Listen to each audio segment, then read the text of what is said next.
What's up, everybody? Welcome to Podcast Now. I'm Alex, and I'm back for another Taylor Swift video. In this video, I want to do something a little bit different, a little bit off of her tour, like getting off of that. Getting back to a topic that I think I've danced around in the past, but I haven't really talked about. I just want to talk about my opinion on it and talk about if I believe it's actually true, and also want to know from what you guys think in the comments below. Always, make sure you let me know if you guys want me to make any videos, and also what you think of the topics I'm talking about in these videos. So I want to talk about, basically, has Taylor Swift peaked? Have we gotten the best we've ever gotten from Taylor Swift, and does it just go down from here? Now, I think that you can make both sides of the argument, and if we're being completely honest here, I do think the answer is yes. I do feel like she's peaked. And the only reason I will have said that, and another thing is I don't necessarily even think she's peaked now. I feel like she peaked in 1989. I feel like Reputation, in terms of the album, in terms of how it sold extremely, extremely well. And she did a lot of very different things, Reputation, that I personally loved, a lot of people loved.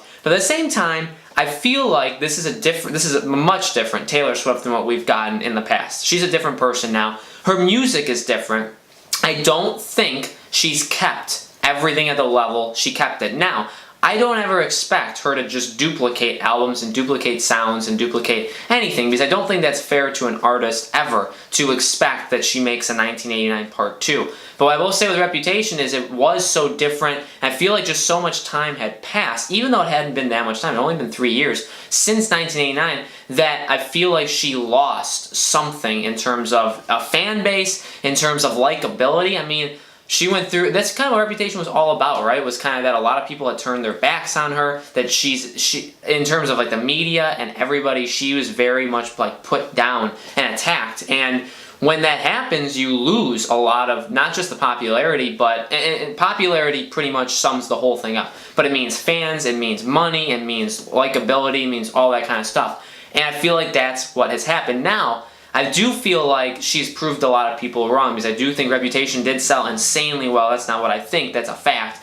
It did not do like when 1989 did when it came out. We saw like the CDs and stuff don't necessarily sell anymore, but she has continued to prove a point that she is doing it through that, and this is what's happening, and you're going to buy it.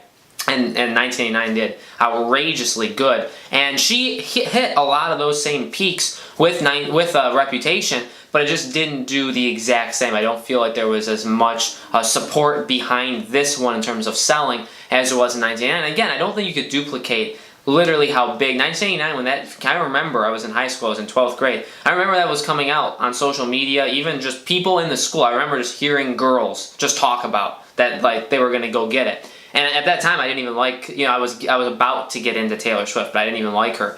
I didn't think I liked her. And so I remember that came out, and she just blew the world away with how amazing 1989 did. I don't feel like she did that this time with Reputation. Now with the arena tour here, the stadium tour, this is definitely proving people wrong, because she's selling out 100,000 stadiums. And even in the 1989 stuff, she did do that, but this entire tour is based around that. She is touring stadiums. Her smallest audience is like 60,000 people, and her highest is over 100. She's breaking records in terms of selling out, football stadiums and just arenas in general. Not arena, stadium. I gotta stop saying arenas. It's too small for her. Now she's in stadiums.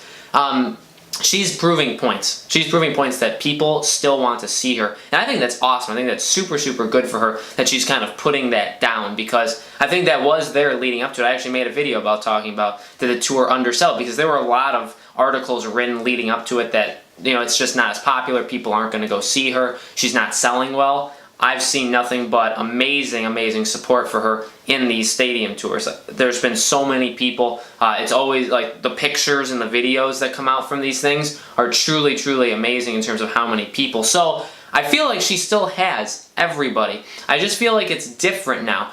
When it comes to the future, and you also have to think about another thing, is her age. She's 28, and she's getting out of the whole... Now, her fans are going to grow up too, and not all the fans are going to grow up with her. It's no surprise. You can kind of stereotype. I mean, she kind of speaks to the teenage girl. That is kind of what she does, and she is very much relatable to the teen. Now, for reference, I'm not a teenage girl.